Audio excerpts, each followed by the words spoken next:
Programme साडे पिंड साडे खेत सुन रहे सारे किसान वीरां ते किसान भैणां नूं मेरे गुरलीन सिद्धू ਵੱਲੋਂ प्यार भरी सत श्री अकाल। किसान वीरों ते भैणों, जिवें कि ਅਸੀਂ ਸਾਰੇ ਜਾਣਦੇ ਹਾਂ ਕਿ ਇਹਨਾਂ ਦਿਨਾਂ ਦੇ ਵਿੱਚ ਬਠਿੰਡਾ ਤੇ ਇਸ ਦੇ ਨਾਲ ਲੱਗਦੇ ਇਲਾਕਿਆਂ ਦੇ ਵਿੱਚ ਗੁਲਾਬੀ ਸੁੰਡੀ ਦਾ ਜਿਹੜਾ ਹਮਲਾ ਹੈ ਉਹ ਬਹੁਤ ਹੋਇਆ ਹੈ ਤੇ ਇਸ ਦੇ ਨਾਲ ਹੀ ਕਿਸਾਨ ਵੀਰਾਂ ਦਾ ਜਿਹੜਾ ਨੁਕਸਾਨ ਹੈ ਉਹ ਕਾਫੀ ਹੋ ਰਿਹਾ ਹੈ। ਪਰ ਕਿਤੇ ਨਾ ਕਿਤੇ ਹਰ ਮੁਸ਼ਕਿਲ ਦਾ ਕੋਈ ਨਾ ਕੋਈ ਹੱਲ ਜ਼ਰੂਰ ਹੁੰਦਾ ਹੈ। ਨਹੀਂ ਤਾਂ ਕੋਈ ਨਾ ਕੋਈ ਬਚਾਅ ਹੈ ਜਿਹੜਾ ਉਹ ਅਸੀਂ ਜ਼ਰੂਰ ਕਰ ਸਕਦੇ ਹਾਂ ਜੇਕਰ ਪੂਰੀ ਤਰ੍ਹਾਂ ਨਾਲ ਉਸ ਦਾ ਕੋਈ ਹੱਲ ਨਾ ਨਿਕਲਦਾ ਨਜ਼ਰ ਆਵੇ। ਤਾਂ ਅੱਜ ਅਜਿਹਾ ਹੀ ਵਿਸ਼ਾ ਕਿ ਗੁਲਾਬੀ ਸੁੰਡੀ ਤੋਂ ਪ੍ਰਭਾਵਿਤ ਖੇਤਾਂ ਦੇ ਵਿੱਚ ਅਸੀਂ ਕੀ ਉਪਰਾਲੇ ਕਰ ਸਕਦੇ ਹਾਂ ਤਾਂ ਕਿ ਕਿਸਾਨ ਵੀਰਾਂ ਦਾ ਜਿਹੜਾ ਨੁਕਸਾਨ ਹੋ ਰਿਹਾ ਉਸ ਤੋਂ ਉਹਨਾਂ ਦਾ ਬਚਾਅ ਜਿਹੜਾ ਉਹ ਕੀਤਾ ਜਾ ਸਕੇ। ਇਸ ਵਿਸ਼ੇ ਦੇ ਉੱਤੇ ਜਾਣਕਾਰੀ ਦੇਣ ਦੇ ਲਈ ਸਾਡੇ ਨਾਲ ਸਟੂਡੀਓ ਦੇ ਵਿੱਚ ਮੌਜੂਦ ਨੇ ਡਾਕਟਰ ਵਿਨੇ ਪਠਾਣੀਆ ਜੀ, ਸਹਾਇਕ ਪ੍ਰੋਫੈਸਰ ਕੀਟ ਵਿਗਿਆਨ ਕ੍ਰਿਸ਼ੀ ਵਿਗਿਆਨ ਕੇਂਦਰ ਬਠਿੰਡਾ ਤੋਂ। ਡਾਕਟਰ ਸਾਹਿਬ, ਤੁਹਾਡਾ ਸਟੂਡੀਓ 'ਚ ਆਉਣ ਤੇ ਬਹੁਤ-ਬਹੁਤ ਸਵਾਗਤ ਹੈ ਜੀ। ਧੰਨਵਾਦ ਜੀ।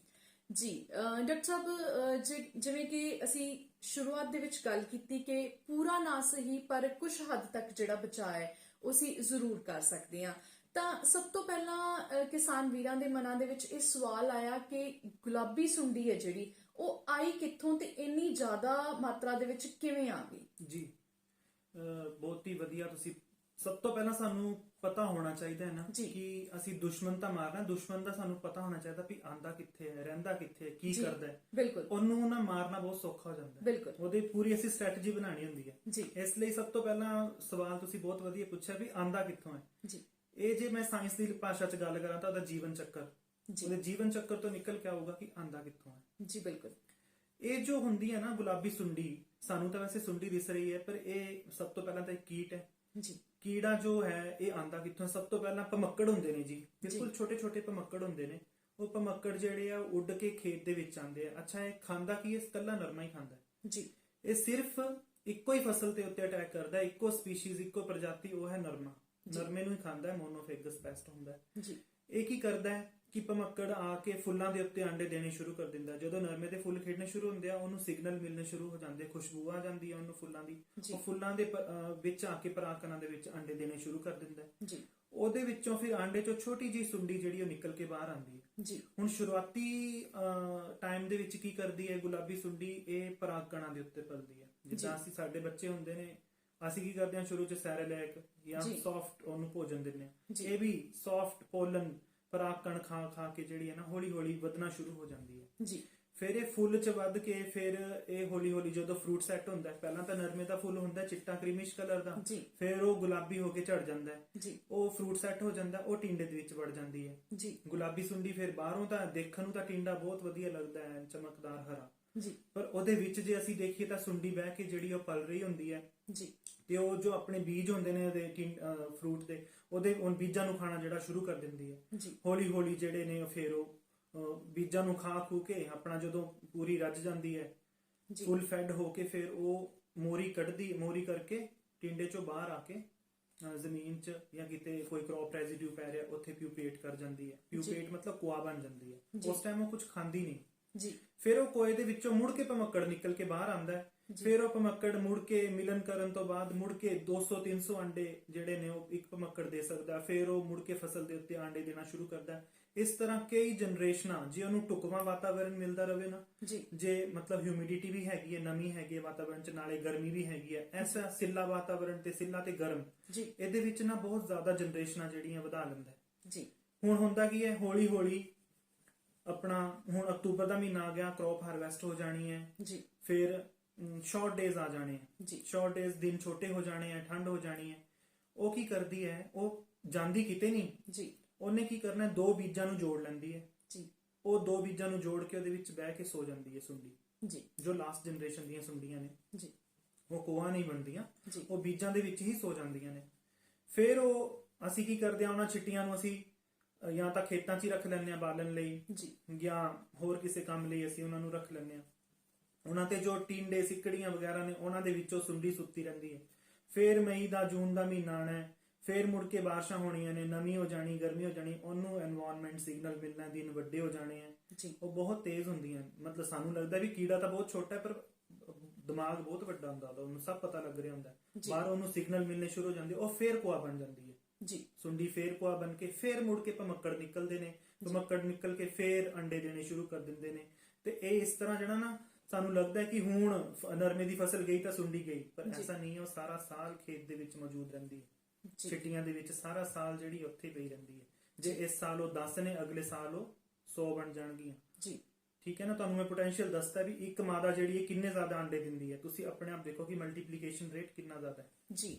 ਡਾਕਟਰ ਸਾਹਿਬ, ਜਿਵੇਂ ਕਿ ਤੁਸੀਂ ਸਾਡੇ ਕਿਸਾਨ ਵੀਰਾਂ ਨੂੰ ਬੜੀ ਹੀ ਬਰੀਕੀ ਦੇ ਨਾਲ ਇਹ ਜਾਣਕਾਰੀ ਦਿੱਤੀ ਕਿ ਗੁਲਾਬੀ ਸੁੰਡੀ ਹੈ ਜਿਹੜੀ, ਉਸ ਦਾ ਜੀਵਨ ਚੱਕਰ ਕੀ ਚੱਲਦਾ ਹੈ, ਕਿਵੇਂ ਉਹ ਸਾਡੇ ਖੇਤਾਂ ਦੇ ਵਿੱਚ ਰਹਿ ਕੇ ਹੀ ਆਪਣੀ ਲੋੜ ਮੁਤਾਬਿਕ, ਆਪਣੇ ਸੁਭਾਅ ਮੁਤਾਬਿਕ ਮੁੜ ਸਾਡੀਆਂ ਫਸਲਾਂ ਦਾ ਜਿਹੜਾ ਨੁਕਸਾਨ ਹੈ ਉਹ ਕਰਦੀ ਹੈ। ਕਿਸੇ ਵੇਲੇ ਉਸਨੂੰ ਢੁਕਵਾਂ ਮੌਸਮ ਮਿਲਣ ਦੇ ਕਰਕੇ ਉਸਦਾ ਜਿਹੜਾ ਵਾਧਾ ਹੈ ਉਹ ਇੰਨਾ ਜ਼ਿਆਦਾ ਹੋ ਜਾਂਦਾ ਹੈ ਕਿ ਸਾਡੇ ਕਿਸਾਨ ਵੀਰਾਂ ਦੀ ਨੁਕਸਾਨ ਦਰ ਤੇ ਪਹੁੰਚ ਜਾਂਦਾ ਹੈਗਾ।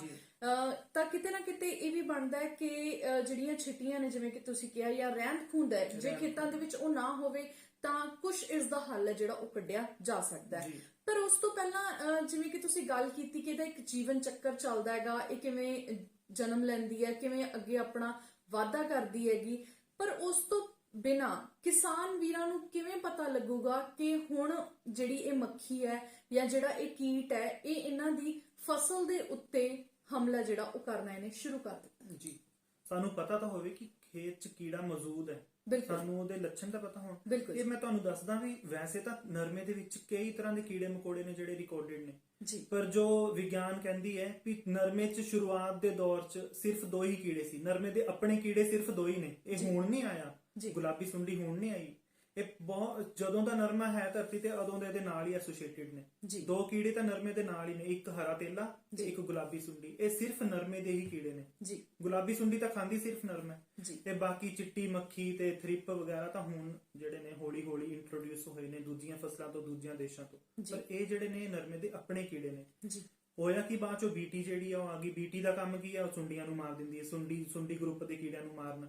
ਹੁਣ ਹੌਲੀ ਹੌਲੀ ਬੀਟੀ ਜਿਹੜੀ ਆ ਉਹਦੇ ਵਿੱਚ ਫਿਰ ਰੈਜ਼ਿਸਟੈਂਸ ਆ ਜਾਂਦੀ, ਇੰਨੀ ਕੁ ਮਿਆਦ ਹੁੰਦੀ ਹੈ। ਹੁਣ ਉਹਨੂੰ ਕੋਈ ਫਰਕ ਨਹੀਂ ਪੈ ਰਿਹਾ ਸੁੰਡੀ ਨੂੰ, ਉਹ ਢੀਠ ਹੋ ਗਈ ਹੈ ਇੱਕ ਤਰ੍ਹਾਂ ਤੋਂ। ਜੀ ਬਿਲਕੁਲ, ਜਿਵੇਂ ਕਿ ਵਾਰ-ਵਾਰ ਜਦੋਂ ਅਸੀਂ ਕੋਈ ਦਵਾਈ ਦਾ ਛਿੜਕਾਅ ਜਿਹੜਾ ਉਹ ਖੇਤ ਦੇ ਵਿੱਚ ਕਰਦੇ ਆ ਤਾਂ ਕਿਤੇ ਨਾ ਕਿਤੇ ਜਿਹੜੇ ਕੀੜੇ ਆ ਉਹਨਾਂ ਦੀ ਆਪਣੀ ਜਿਹੜੀ ਸਹਾਰਨ ਸਮਰੱਥਾ ਉਹ ਵੱਧ ਜਾਂਦੀ ਹੈ। ਤੇ ਡਾਕਟਰ ਸਾਹਿਬ, ਇਸ ਦੇ ਜਿਵੇਂ ਕਿ ਲੱਛਣਾਂ ਦੀ ਗੱਲ ਕਰ ਰਹੇ ਸੀ। ਹਾਂਜੀ, ਹੁਣ ਆ ਤਾਂ ਗਈ। ਸਭ ਤੋਂ ਪਹਿਲਾਂ ਮੈਂ ਤੁਹਾਨੂੰ ਦੱਸਿਆ ਸੀ ਵੀ ਇਹਦੀ ਡੈਮੇਜਿੰਗ ਸਟੇਜ ਕੀ ਡੈਮੇਜ ਸੁੰਡੀ ਦੇ ਰੂਪ ਚ ਕਰਦੀ ਹੈ। ਤੇ ਕਰਦੀ ਕਿੱਥੇ? ਡਾਇਰੈਕਟ ਜੋ ਚੀਜ਼ ਅਸੀਂ ਹਾਰਵੈਸਟ ਕਰਨੀ ਹੈ ਉਹਨੂੰ ਕਰ ਰਹੀ ਹੈ, ਇਸ ਕਰਕੇ ਨੁਕਸਾਨ ਜ਼ਿਆਦਾ ਹੁੰਦਾ। ਹੁਣ ਸੁੰਡੀ ਜਿਹੜੀ ਹੈ ਫੁੱਲਾਂ ਤੇ ਪਲਦੀ ਹੈ। ਫੁੱਲਾਂ ਤੇ ਜਦੋਂ ਪਲਦੀ ਹੈ ਨਾ, ਪਰਾਗ ਕਣਾਂ ਨੂੰ ਖਾਂਦੀ ਹੈ। ਇਹਦੀ ਆਦਤ ਹੈ ਲੁੱਕ ਕੇ ਖਾਣਾ। ਲੁੱਕ ਕੇ ਖਾਣਾ ਪਸੰਦ ਕਰਦੀ ਹੈ। ਵੈਸੇ ਤਾਂ ਫੁੱਲ ਜਿਹੜਾ ਨਰਮੇ ਦਾ ਉਹ ਬਾਜਾ ਸ਼ੇਪ ਦਾ ਹੁੰਦਾ ਹੈ, ਠੀਕ ਹੈ ਨਾ। ਤੇ ਜਦੋਂ ਸੁੰਡੀ ਵਿੱਚ ਪਲਦੀ ਹੈ ਉਹ ਰੇਸ਼ਿਆਂ ਨਾਲ ਉਹਨੂੰ ਨਾ ਬੁਣ ਲੈਂਦੀ ਹੈ। ਜਿਹੜੀ ਪੰਖੁੜੀਆਂ ਹੁੰਦੀਆਂ, ਜੇ ਪੱਤੀਆਂ ਹੁੰਦੀਆਂ ਨੇ ਫੁੱਲ ਦੀਆਂ, ਉਹਨਾਂ ਨੂੰ ਆਪਸ ਵਿੱਚ ਜੋੜ ਲੈਂਦੀ ਹੈ। ਉਹਦੇ ਕਾਰਨ ਜਿਹੜਾ ਫੁੱਲ ਨਾ ਭੰਬੀਰੀ ਵਰਗਾ ਦਿਖਾਈ ਦੇਣਾ ਸ਼ੁਰੂ ਹੋ ਜਾਂਦਾ ਹੈ। ਉਹ ਬਹੁਤ ਹੀ ਆਸਾਨੀ ਨਾਲ ਜਿਹੜਾ ਨਾ ਖੇਤ 'ਚ ਦਿਖਣਾ ਸ਼ੁਰੂ ਹੋ ਜਾਂਦਾ ਹੈ। ਮਤਲਬ ਪਤਾ ਲੱਗ ਜਾਂਦਾ ਵੀ ਨਾਰਮਲ ਫੁੱਲ ਤਾਂ ਖੁੱਲਾ ਹੈ ਪਰ ਇਹ ਬੰਦ ਹੈ, ਇਹ ਭੰਬੀਰੀ ਵਰਗਾ ਹੋ ਗਿਆ। ਜਦੋਂ ਅਸੀਂ ਖੋਲ ਕੇ ਦੇਖਦੇ ਵਿੱਚ ਸੁੰਡੀ ਬੈਠੀ ਹੁੰਦੀ ਹੈ। ਉਹੀ ਸੁੰਡੀ ਜਦੋਂ ਟਿੰਡਿਆਂ 'ਚ ਵੜ ਜਾਂਦੀ ਹੈ ਤਾਂ ਟਿੰਡਿਆਂ 'ਚ ਕੀ ਹੈ? ਵੈਸੇ ਤਾਂ ਜਦੋਂ ਟਿੰਡੇ 'ਚ ਵੜ ਗਈ ਨਾ, ਜ਼ਿਆਦਾਤਰ ਕਿਸਾਨ ਵੀਰਾਂ ਦਾ ਇਹ ਇੱਕ ਹੁੰਦਾ ਹੈ, ਫੀਡਬੈਕ ਹੁੰਦੀ ਹੈ ਕਿ ਟਿੰਡਾ ਤਾਂ ਬਹੁਤ ਸੋਹਣਾ ਦੇਖਣ ਨੂੰ, ਪਰ ਅੰਦਰ ਸੁੰਡੀ ਬੈਠੀ ਹੈ। ਪਰ ਹੌਲੀ ਹੌਲੀ ਉਹ ਟਿੰਡਾ, ਕਿਉਂਕਿ ਸਿੰਕ ਜਿਹੜਾ ਹੈ ਬੀਜ ਉਹਨੂੰ ਖਾਣਾ ਸ਼ੁਰੂ ਕਰ ਦਿੰਦੀ ਹੈ, ਸਿੰਕ ਨੂੰ ਖਾਣਾ ਸ਼ੁਰੂ ਕਰਤਾ ਤਾਂ ਪੀਲਾਪਨ ਪੀਲਾ ਜਿਹਾ ਹੋ ਜਾਂਦਾ, ਟਿੰਡਾ ਝੜ ਵੀ ਜਾਂਦੇ ਨੇ, ਬਾਅਦ ਚੋਂ ਮੋਰੀ ਵੀ ਹੋ ਜਾਂਦੀ ਹੈ, ਜਾਂ ਕਈ ਵਾਰੀ ਖਿੜ ਵੀ ਜਾਂਦੇ ਨੇ। ਉਹਨਾਂ ਵਿੱਚ ਵੀ ਸਾਨੂੰ ਨੁਕਸਾਨ ਜਿਹੜਾ ਉਹ ਦੇਖਣ ਨੂੰ ਮਿਲਦਾ ਹੈ। ਇਸ ਤਰ੍ਹਾਂ ਦੇ ਜਿਹੜੇ ਨੇ ਲੱਛਣ ਇਹ ਦਿਖਾਈ ਦੇਣੇ ਸ਼ੁਰੂ ਹੋ ਜਾਂਦੇ ਨੇ। ਡਾਕਟਰ ਸਾਹਿਬ, ਜਿਵੇਂ ਕਿ ਤੁਸੀਂ ਗੱਲ ਕੀਤੀ ਕਿ ਫੁੱਲ ਹੈ ਜਿਹੜੇ ਉਹ ਭਮੀਰੀ ਵਰਗੇ ਦਿਖਣੇ ਸ਼ੁਰੂ ਹੋ ਜਾਂਦੇ ਨੇ, ਟਿੰਡੇ ਦੇ ਅੰਦਰ ਜਿਹੜੀ ਸੁੰਡੀ ਹੈ ਉਹ ਦਾਖਲ ਹੋ ਜਾਂਦੀ ਹੈ। ਬਿਲਕੁਲ, ਜੇਕਰ ਪਿਛਲੇ ਦਿਨਾਂ ਦੇ ਵਿੱਚ ਅਸੀਂ ਖੇਤਾਂ ਦੀ ਗੱਲ ਕਰੀਏ ਤਾਂ ਕੁਝ ਖੇਤਾਂ ਦੇ ਮੁਆਇਨਾ ਕਰਨ ਤੇ ਸਾਨੂੰ ਵੀ ਇਹ ਚੀਜ਼ ਦੇਖਣ ਨੂੰ ਮਿਲੀ ਕਿ ਬਾਹਰੋਂ ਦੇਖਣ ਨੂੰ ਜਿਹੜੇ ਟਿੰਡੇ ਨੇ ਉਹ ਬੜੇ ਤੰਦਰੁਸਤ ਦਿਖ ਰਹੇ ਨੇ, ਪੌਦੇ ਆ ਜਿਹੜੇ ਉਹ ਬੜੇ ਤੰਦਰੁਸਤ ਨਜ਼ਰ ਆ ਰਹੇ ਨੇ। ਪਰ ਜਦੋਂ ਉਸ ਟਿੰਡੇ ਨੂੰ ਤੋੜ ਕੇ ਖੋਲ ਕੇ ਉਸ ਨੂੰ ਦੇਖਿਆ ਜਾਂਦਾ ਹੈਗਾ ਤਾਂ ਉਸ ਦੇ ਵਿੱਚ ਇੱਕ ਪੀਲਾਪਣ ਹੈ ਜਿਹੜਾ ਉਹ ਨਜ਼ਰ ਆਉਂਦਾ ਹੈ ਤੇ ਉਹ ਦੇਖਣ ਨੂੰ ਅੰਦਰੋਂ ਬਹੁਤ ਜਿਹੜਾ ਬਿਮਾਰ ਹੈ ਟਿੰਡਾ ਉਹ ਨਜ਼ਰ ਆਉਂਦਾ ਹੈ। ਇਸ ਤੋਂ ਇਲਾਵਾ ਡਾਕਟਰ ਸਾਹਿਬ, ਕਿ ਅਸੀਂ ਕਿਹਾ ਕਿ ਸੁੰਡੀ ਪਲ ਗਈ ਹੈ, ਟਿੰਡੇ ਦੇ ਵਿੱਚ ਵੀ ਦਾਖਲ ਹੋ ਗਈ ਹੈ, ਨੁਕਸਾਨ ਦੀ ਦਰ ਤੇ ਸਾਡੇ ਕੋਲ ਪਹੁੰਚ ਗਈ ਹੈ, ਤਾਂ ਹੱਲ ਕੀ ਇਸ ਦਾ ਕੱਢਿਆ ਜਾ ਸਕਦਾ ਹੈ? ਕਿਸਾਨ ਵੀਰ ਇਸ ਮੌਕੇ ਦੇ ਉੱਤੇ ਕੀ ਉਪਚਾਰ ਹੈ ਜਿਹੜੇ ਉਹ ਆਪਣੇ ਖੇਤਾਂ ਦੇ ਵਿੱਚ ਕਰ ਸਕਦੇ ਨੇ? ਜੇ ਅਸੀਂ ਇਰਰਿਸਪੈਕਟਿਵ ਕਿ ਹੁਣ ਕੀ ਕਰਨਾ, ਅਸੀਂ ਇੱਕ ਜਨਰਲ ਗੱਲ ਕਰ ਲਈ ਕਿ ਹੈ ਜਿਹੜਾ ਮੈਂ ਲਾਈਫ ਸਾਈਕਲ ਜੀਵਨ ਚੱਕਰ ਡਿਸਕਸ ਕੀਤਾ ਸੀ ਨਾ, ਉਹਨੂੰ ਅਸੀਂ 2 ਹਿੱਸਿਆਂ 'ਚ ਵੰਡ ਲੈਂਦੇ ਹਾਂ। ਕਿਉਂਕਿ ਹੈ ਤਾਂ ਮੌਜੂਦ ਸਾਡਾ ਦੁਸ਼ਮਣ, ਸਾਡੇ ਸਾਰਾ ਸਾਲ ਸਾਡੇ ਸਾਹਮਣੇ ਹੀ ਹੈ, ਤਾਂ ਅਸੀਂ ਸਾਰਾ ਸਾਲ ਉਹਦੇ ਨਾਲ ਲੜਨਾ ਹੈ। ਤੇ ਅਸੀਂ ਉਹ ਲੜਾਈ ਨੂੰ 2 ਹਿੱਸਿਆਂ 'ਚ ਵੰਡ ਲੈਂਦੇ ਹਾਂ। ਇੱਕ ਹਿੱਸਾ ਹੁਣ ਜੋ ਸੀਜ਼ਨ ਨਰਮੇ ਦਾ ਚੱਲ ਰਿਹਾ ਉਸ ਦੌਰਾਨ ਅਸੀਂ ਕੀ ਕਰਨਾ ਹੈ ਜੀ। ਇੱਕ ਕਿਸਾਨ ਸਰੋਤਾ ਸਾਡੇ ਨਾਲ ਫੋਨ ਲਾਈਨ ਤੇ ਜੁੜੇ ਨੇ, ਉਹਨਾਂ ਦਾ ਸਵਾਲ ਲੈ ਲੈਂਦੇ ਹਾਂ ਜੀ। ਸਤਿ ਸ਼੍ਰੀ ਅਕਾਲ ਜੀ। ਜੀ ਸਤਿ ਸ਼੍ਰੀ ਅਕਾਲ ਜੀ। ਜੀ ਸਤਿ ਸ਼੍ਰੀ ਅਕਾਲ ਜੀ, ਆਪਣਾ ਨਾਮ ਤੇ ਪਿੰਡ ਦੱਸ ਦਿਓ।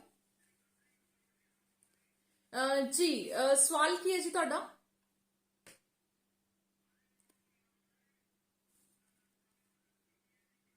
ਜੀ ਜੀ ਤੁਸੀਂ ਆਪਣਾ ਸਵਾਲ ਦੱਸੋ ਜੀ, ਡਾਕਟਰ ਸਾਹਿਬ ਸੁਣ ਰਹੇ ਨੇ। ਸੁਣ ਰਹੇ ਹਾਂ ਜੀ ਭਾਈ ਜੀ। ਜੀ ਡਾਕਟਰ ਸਾਹਿਬ ਤੁਹਾਨੂੰ ਸੁਣ ਰਹੇ ਨੇ, ਤੁਸੀਂ ਆਪਣਾ ਸਵਾਲ ਦੱਸੋ ਜੀ। ਹੈਲੋ, ਹਾਂਜੀ ਭਾਈ ਜੀ, ਤੁਹਾਡਾ ਸਵਾਲ ਸੁਣ ਰਹੇ ਹਾਂ ਜੀ, ਦੱਸੋ ਜੀ। ਸਤਿ ਸ੍ਰੀ ਅਕਾਲ ਜੀ।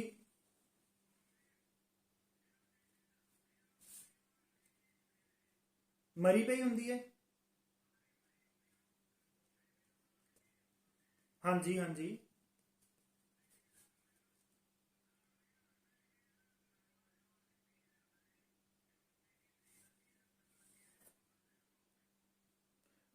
ਜੀ ਦੇਖੋ, ਜਿੱਦਾਂ ਕਿ ਮੈਂ ਪਹਿਲਾਂ ਵੀ ਗੱਲ ਕੀਤੀ ਹੈ ਕਿ ਬੀਟੀ ਦੀ ਮਿਆਦ ਤਾਂ ਇੰਨੀ ਹੁੰਦੀ ਹੈ, ਜੇ ਬੀਟੀ ਆਪਣਾ ਕੰਮ ਕਰ ਰਹੀ ਹੁੰਦੀ ਤਾਂ ਇਹ ਸੁੰਡੀ ਸਾਨੂੰ ਖੇਤਾਂ 'ਚ ਦਿਸਣੀ ਨਹੀਂ ਸੀ। ਉਹਦਾ ਇੱਕ ਕਾਰਨ ਇਹ ਵੀ ਹੋ ਸਕਦਾ ਹੈ ਕਿ ਸੁੰਡੀ ਅੰਦਰ ਮਰੀ ਤੁਹਾਨੂੰ ਮਿਲੀ ਹੈ। ਦੋ ਕਾਰਨ ਹੋ ਸਕਦੇ ਨੇ। ਇੱਕ ਤਾਂ ਇਹ ਹੈ ਕਿ ਚਲੋ ਬਾਹਰ ਜੇ ਸਪਰੇਅ ਹੋਈ ਹੋਵੇ, ਉਹਨੂੰ ਸੁੰਡੀ ਨੂੰ ਸਪਰੇਅ ਲੱਗੀ ਹੋਵੇ, ਅੰਦਰ ਵੜ ਗਈ ਹੋਵੇ, ਤਾਂ ਉਸ ਤੋਂ ਬਾਅਦ ਫੀਡਿੰਗ ਤੋਂ ਬਾਅਦ ਜਿਹੜੀ ਹੈ 42 ਤੋਂ 72 ਘੰਟਿਆਂ ਬਾਅਦ ਜਿਹੜੀ ਹੈ ਸੁੰਡੀ ਜਿਹੜੀ ਉਹ ਡੈੱਡ ਹੋ ਸਕਦੀ ਹੈ। ਜਾਂ ਫਿਰ ਹੋ ਸਕਦਾ ਹੈ ਉਹਦਾ ਜਿਹੜਾ ਸੁੰਡੀ ਨੂੰ ਮਾਰਨ ਵਾਲੇ ਕੀਟਾਣੂ ਜਿਹੜੇ ਉੱਥੇ ਮੌਜੂਦ ਹੋਣ, ਸਾਡੇ ਮਿੱਤਰ ਕੀਟਾਣੂ, ਉਹ ਮਿੱਤਰ ਕੀਟਾਣੂਆਂ ਨਾਲ ਵੀ ਮਰ ਸਕਦੀ ਹੈ। ਇਹ ਵੀ ਕਾਰਨ ਹੋ ਸਕਦੇ ਨੇ। ਕਿਉਂ ਜੇ ਅਸੀਂ ਬੀਟੀ ਘੱਟ ਲੱਗੀ ਉਹਦੀ ਗੱਲ ਕਰੀਏ ਨਾ, ਉਹ ਤਾਂ ਫਿਰ ਜੇ ਬੀਟੀ ਕੰਮ ਕਰ ਰਹੀ ਹੁੰਦੀ ਤਾਂ ਸਾਨੂੰ ਖੇਤਾਂ 'ਚ ਦਿਸਣੀ ਸੀ। ਔਰ ਰੈਜ਼ਿਸਟੈਂਸ ਤਾਂ ਦੇਖੋ ਜੀ ਆ ਚੁੱਕੀ ਹੈ। ਇਹ ਸੱਚਾਈ ਤਾਂ, ਇਹਦਾ ਸਾਹਮਣਾ ਤਾਂ ਸਾਨੂੰ ਕਰਨਾ ਪੈਣਾ ਹੈ। ਹਾਂਜੀ ਹਾਂਜੀ ਹਾਂਜੀ ਜੀ। ਫੋਨ ਕਰਨ ਦੇ ਲਈ ਬਹੁਤ ਬਹੁਤ ਧੰਨਵਾਦ। ਹੋਰ ਵੀ ਕਿਸਾਨ ਵੀਰ ਜਿਹੜੇ ਗੁਲਾਬੀ ਸੁੰਡੀ ਦੇ ਸੰਬੰਧ ਦੇ ਵਿੱਚ ਕੋਈ ਜਾਣਕਾਰੀ ਡਾਕਟਰ ਸਾਹਿਬ ਤੋਂ ਲੈਣੀ ਚਾਹੁੰਦੇ ਨੇ ਤਾਂ ਸਾਡੇ ਸਟੂਡੀਓ ਦਾ ਨੰਬਰ 0164 2240 331 ਡਾਇਲ ਕਰ ਸਕਦੇ ਨੇ। ਡਾਕਟਰ ਸਾਹਿਬ, ਇਸ ਤੋਂ ਪਹਿਲਾਂ ਅਸੀਂ ਗੱਲ ਕਰ ਰਹੇ ਸੀਗੇ ਕਿ ਜਿਹੜੇ ਹੱਲ ਨੇ ਉਹ ਕੀ ਕੱਢੇ ਜਾ ਸਕਦੇ ਆ। ਜਿਵੇਂ ਕਿ ਤੁਸੀਂ ਸੁਝਾਇਆ ਕਿ ਦੋ ਭਾਗਾਂ ਦੇ ਵਿੱਚ ਅਸੀਂ ਉਹਦੇ ਜੀਵਨ ਕਾਲ ਨੂੰ ਵੰਡ ਲੈਂਦੇ, ਉਸਦੇ ਜੀਵਨ ਚੱਕਰ ਨੂੰ ਦੋ ਭਾਗਾਂ ਦੇ ਵਿੱਚ ਵੰਡ ਲੈਂਦੇ ਆ, ਤਾਂ ਕਿਵੇਂ ਇਸ ਚੀਜ਼ ਦਾ ਜਿਹੜਾ ਬਚਾਅ ਕਿਸਾਨ ਵੀ ਕਰ ਸਕਦੇ? ਜੇ ਅਸੀਂ ਗੱਲ ਕਰੀਏ ਨਾ, ਅਸੀਂ ਦੋ ਹਿੱਸਿਆਂ ਦੀ ਗੱਲ ਕਰੀ ਸੀ। ਇੱਕ ਜਦੋਂ ਸੁੰਡੀ ਖੇਤਾਂ ਤੇ ਮਤਲਬ ਸਾਡੀ ਫਸਲ 'ਚ ਹੈ, ਸਾਨੂੰ ਦਿਸ ਰਹੀ ਹੈ, ਲੱਛਣ ਦੇ ਰਹੀ ਹੈ, ਫਸਲ ਸਾਡੀ ਚੱਲ ਰਹੀ ਹੈ। ਇੱਕ ਜਦੋਂ ਫਸਲ ਮੌਜੂਦ ਨਹੀਂ ਹੈ, ਉਸ ਦੌਰਾਨ ਅਸੀਂ ਕੀ ਕਰਨਾ ਜੀ। ਅਸੀਂ ਹੁਣ ਦੀ ਗੱਲ ਕਰੀਏ ਕਿ ਜਦੋਂ ਫਸਲ ਮੌਜੂਦ ਹੈ ਜੀ, ਮਈ ਦੇ ਮਹੀਨੇ 'ਚ ਫਸਲ ਲੱਗਣੀ ਜਿਹੜੀ ਹੈ ਸ਼ੁਰੂ ਹੋ ਜਾਂਦੀ ਹੈ। ਉਸ ਤੋਂ ਬਾਅਦ ਹੌਲੀ ਹੌਲੀ ਜਿਹੜਾ ਹੈ ਨਾ ਫਿਰ ਫੁੱਲ ਖਿਲਣੇ ਸ਼ੁਰੂ ਹੋ ਜਾਂਦੇ ਨੇ ਜੀ, ਢੁਕਵਾਂ ਵਾਤਾਵਰਨ ਮਿਲਣਾ ਸ਼ੁਰੂ ਹੋ ਜਾਂਦਾ, ਜਿੱਦਾਂ ਮੈਂ ਪਹਿਲਾਂ ਦੱਸਿਆ ਸੀ ਜੀ। ਇਹਦੇ 'ਚ ਕੀ ਹੁੰਦਾ ਹੈ ਕਿ ਹੁਣ ਸਭ ਤੋਂ ਪਹਿਲਾਂ ਤਾਂ ਫੁੱਲ ਖਿੜਨੇ ਪੌਦੇ ਦੇ ਉੱਤੇ ਜੀ। ਹੁਣ ਫੁੱਲ ਖਿੜਨੇ ਸ਼ੁਰੂ ਹੋ ਗਏ। ਜਿੱਦਾਂ ਹੀ ਫੁੱਲ ਖਿੜਨੇ ਸ਼ੁਰੂ ਹੋਏ ਨੇ, ਸਾਨੂੰ ਜਿਹੜਾ ਹੈ ਨਾ ਆਪਣੇ ਖੇਤਾਂ ਦਾ ਸਰਵੇਖਣ, ਆਪਣੀ ਫਸਲ ਦੇ ਨਾਲ ਗੱਲਬਾਤ ਅਸੀਂ ਜ਼ਰੂਰ ਕਰਨੀ, ਉਹਦਾ ਹਾਲ ਚਾਲ ਜ਼ਰੂਰ ਪੁੱਛਣਾ ਜੀ। ਅਸੀਂ ਤੀਜੇ ਦਿਨ ਜਿਹੜਾ ਨਾ ਫੇਰਾ ਮਾਰਨਾ ਖੇਤ ਦਾ। ਅਸੀਂ ਕੀ ਕਰਨਾ ਹੈ, ਉਹਦੇ ਵਿੱਚ ਥੋੜੀ ਜੀ ਸਾਇੰਸ ਵਰਤ ਲੈਣੀ ਹੈ। ਬਹੁਤ ਆਸਾਨ ਤਰੀਕਾ ਹੈ, ਕੋਈ ਬਹੁਤ ਵੱਡੀ ਗੱਲ, ਮੁਸ਼ਕਿਲ ਗੱਲ ਨਹੀਂ ਹੈਗੀ ਜੀ। ਅਸੀਂ ਕੀ ਕਰਨਾ, ਖੇਤ ਦੇ ਵਿੱਚ ਜਾਣਾ ਹੈ। ਅਸੀਂ ਕੋਈ ਵੀ ਤੁਰਦੇ ਫਿਰਦੇ ਕੋਈ ਵੀ 100 ਫੁੱਲ ਫੜਨੇ, ਜਿਹੜਾ ਵੀ ਹੱਥ 'ਚ ਬੂਟਾ ਆ ਗਿਆ ਉਹਦਾ ਫੁੱਲ ਦੇਖ ਲੈਣਾ ਜੀ। ਅਸੀਂ ਟੋਟਲ 100 ਫੁੱਲ ਦੇਖ ਲੈਣੇ ਆ। ਮੰਨ ਲਓ ਕਿ 100 ਫੁੱਲਾਂ ਦੇ ਵਿੱਚੋਂ ਸਾਨੂੰ 2 ਭੰਬੀਰੀਆਂ ਬਣੀਆਂ ਦਿਸ ਗਈਆਂ ਨੇ ਜੀ। ਇਹ ਕਿੰਨਾ ਪ੍ਰਤੀਸ਼ਤ ਹੋ ਗਿਆ ਜੀ? 2% ਜੀ। 100 ਦੇ ਵਿੱਚੋਂ 2 ਖਰਾਬ ਨੇ ਤਾਂ 2% ਜੀ। ਹਜੇ ਸਾਨੂੰ ਡਰਨ ਦੀ ਕੋਈ ਲੋੜ ਨਹੀਂ ਹੈਗੀ, ਪਰ ਸੁਚੇਤ ਜ਼ਰੂਰ ਹੋ ਜਾਈਏ। ਜਦੋਂ ਇਹ ਪ੍ਰਤੀਸ਼ਤ ਜਿਹੜੀ ਹੈ ਉਹ 5 ਹੋ ਜਾਂਦੀ ਹੈ ਜੀ, ਇਸ ਨੂੰ ਅਸੀਂ ਕਹਿੰਦੇ ਆ ਆਰਥਿਕ ਨੁਕਸਾਨ ਦੀ ਹੱਦ ਜੀ। ਹੁਣ ਜਿਹੜੀ ਹੈ ਸਾਨੂੰ ਆਰਥਿਕ ਨੁਕਸਾਨ ਹੋਣਾ ਜਿਹੜਾ ਸ਼ੁਰੂ ਹੋ ਜਾਣਾ, ਫਿਰ ਅਸੀਂ ਜਿਹੜੀਆਂ ਸਿਫਾਰਿਸ਼ ਕੀਤੀਆਂ ਦਵਾਈਆਂ ਨੇ ਉਹਨਾਂ ਦਾ ਸਪਰੇਅ ਕਰਨਾ ਜੀ। ਹੁਣ ਸਿਫਾਰਿਸ਼ ਕੀਤੀਆਂ ਦਵਾਈਆਂ ਕਿਹੜੀਆਂ ਨੇ ਜੀ? ਕਈ ਦਵਾਈਆਂ ਦੀ ਜਿਹੜੀ ਯੂਨੀਵਰਸਿਟੀ ਨੇ ਸਿਫਾਰਿਸ਼ ਕੀਤੀ ਹੈ, ਪ੍ਰੋਫੈਨੋਫੋਸ ਕਿਊਰਾਕਰਾਨ ਨਾਮ ਦੀ ਦਵਾਈ ਆਉਂਦੀ ਹੈ ਜੀ, 500 ml ਪ੍ਰਤੀ ਏਕੜ ਕਰ ਸਕਦੇ ਹਾਂ ਜੀ। ਇੰਡੋਕਸਾਕਾਰਬ ਦਵਾਈ ਹੈ, 200 ml ਪ੍ਰਤੀ ਏਕੜ ਦੀ ਡੋਜ਼ ਹੈਗੀ ਹੈ। ਇਸ ਤੋਂ ਇਲਾਵਾ ਫੇਮ ਦਵਾਈ ਹੈ, 40 ml ਪ੍ਰਤੀ ਏਕੜ ਹੈ। ਸਾਡੇ ਕਿਸਾਨਾਂ ਨੂੰ ਸਾਰੀਆਂ ਦਵਾਈਆਂ ਦਾ ਨਾਮ ਵੈਸੇ ਪਤਾ ਹੁੰਦਾ ਹੈ ਜੀ, ਠੀਕ ਹੈ ਨਾ, ਪਰ ਕਿਹੜੀ ਕਿੱਥੇ ਕਰਨੀ ਹੈ ਉਹ ਜ਼ਿਆਦਾ ਇੰਪੋਰਟੈਂਟ ਹੈ। ਅੱਛਾ, ਇਹ ਤਾਂ ਸੀ ਇਹ 5% ਵਾਲਾ ਜਿਹੜਾ ਫਾਰਮੂਲਾ ਤੁਹਾਨੂੰ ਦੱਸਿਆ ਨਾ ਮੈਂ, ਇਹ 120 ਦਿਨਾਂ ਦੀ ਜਦੋਂ ਤੱਕ ਸਾਡੀ ਫਸਲ ਦੀ ਏਜ ਹੈ ਉਦੋਂ ਤੱਕ ਕੰਮ ਕਰੂਗਾ ਜੀ। ਜਦੋਂ ਤੱਕ 120 ਦਿਨਾਂ ਦੀ ਏਜ ਹੈ ਉਦੋਂ ਤੱਕ 5% ਵਾਲਾ ਫਾਰਮੂਲਾ। ਅੱਛਾ, ਇੱਕ ਹੋਰ ਚੀਜ਼, ਅਸੀਂ ਇੱਕ ਫੁੱਲ ਨੂੰ ਤਾਂ ਦੇਖਦੇ ਹਾਂ ਜਾ ਕੇ ਜੀ। ਇਸ ਤੋਂ ਇੱਕ ਆਸਾਨ ਤਰੀਕਾ ਵੀ ਹੈ। ਇਹਦੇ ਨਾ ਫੀਰਾਮੋਨ ਟ੍ਰੈਪ ਵੀ ਹੁੰਦੇ ਨੇ, ਖੁਸ਼ਬੂ ਵਾਲੇ ਟ੍ਰੈਪ ਮਤਲਬ ਕਿ ਖਿੜਕੀਆਂ, ਜਿੱਦਾਂ ਚੂਹਿਆਂ ਨੂੰ ਫੜਦੇ ਆ ਨਾ, ਅਸੀਂ ਭਮੱਕੜਾਂ ਨੂੰ ਵੀ ਫੜ ਸਕਦੇ ਹਾਂ ਜੀ। ਉਹਦੇ ਲਈ ਫੀਰਾਮੋਨ ਟ੍ਰੈਪ ਜਿਹੜੇ ਨੇ ਉਹ ਆਉਂਦੇ ਆ, ਉਹ ਅਸੀਂ ਆਪਣੇ ਖੇਤਾਂ ਦੇ ਵਿੱਚ ਇੰਸਟਾਲ ਕਰ ਦਈਏ ਤਾਂ ਉਹਨਾਂ 'ਚ ਕੀ ਹੈ ਨਾ, ਭਮੱਕੜ ਆ ਕੇ, ਨਰ ਭਮੱਕੜ, ਮਾਦਾ ਭਮੱਕੜ ਨਹੀਂ, ਨਰ ਭਮੱਕੜ ਉਹਦੇ ਵਿੱਚ ਆ ਕੇ ਜਿਹੜੇ ਨੇ ਟ੍ਰੈਪ ਹੋਣੇ ਸ਼ੁਰੂ ਹੋ ਜਾਂਦੇ। ਇਹ ਟ੍ਰੈਪ ਜਿਹੜਾ ਨਾ, ਇਹਨੂੰ ਫੀਰੋਮੋਨ ਲਿਓਰ ਕਹਿੰਦੇ ਆ ਜੀ। ਤੇ ਇਹ ਜੋ ਹੈ, ਇਹਦੇ ਨਾਲ ਕੀ ਹੁੰਦਾ ਨਾ, ਸਾਨੂੰ ਇੱਕ ਕਿੱਲੇ ਦਾ ਇੱਕ ਟ੍ਰੈਪ ਲੱਗਦਾ ਤੇ ਸਾਨੂੰ ਜਿਹੜਾ ਨਾ ਅਰਲੀ ਸਿਗਨਲ ਮਿਲਣਾ ਸ਼ੁਰੂ ਹੋ ਜਾਂਦਾ। 120 ਦਿਨਾਂ ਤੱਕ ਦੀ ਗੱਲ ਸੀ।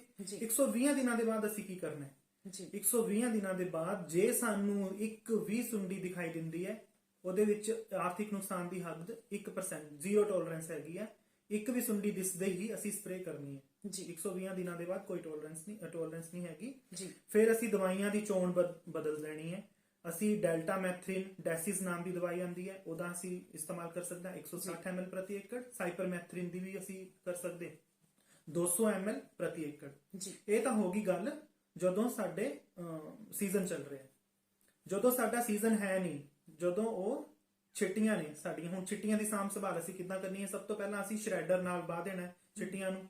ਅਸੀਂ ਲੋਹੜੀ ਵਿਸਾਖੀ ਤੋਂ ਪਹਿਲਾਂ ਹੀ ਛਿੱਟੀਆਂ ਜਿਹੜੀਆਂ ਨੇ ਉਹਨਾਂ ਨੂੰ ਬਾਲ ਕੇ ਖਤਮ ਕਰ ਦੇਣਾ ਜੇ ਅਸੀਂ ਰੱਖਣੀਆਂ ਨੇ ਜੀ। ਤੇ ਛਿੱਟੀਆਂ ਨੂੰ ਅਸੀਂ ਵਰਟੀਕਲੀ ਰੱਖਣਾ ਹੈ ਤਾਂ ਕਿ ਸੁੰਡੀ ਜਿਹੜੀ ਆ ਉਹ ਖਤਮ ਹੋ ਜਾਵੇ। ਇਸ ਦੇ ਨਾਲ ਹੀ ਮੈਨੂੰ ਗੁਰਲੀਨ ਸਿੱਧੂ ਨੂੰ ਅੱਜ ਦਾ ਪ੍ਰੋਗਰਾਮ ਸਾਡੇ ਪਿੰਡ ਸਾਡੇ ਖੇਤ ਇੱਥੇ ਖਤਮ ਕਰਨ ਦੀ ਦਿਓ ਆਗਿਆ। ਧੰਨਵਾਦ।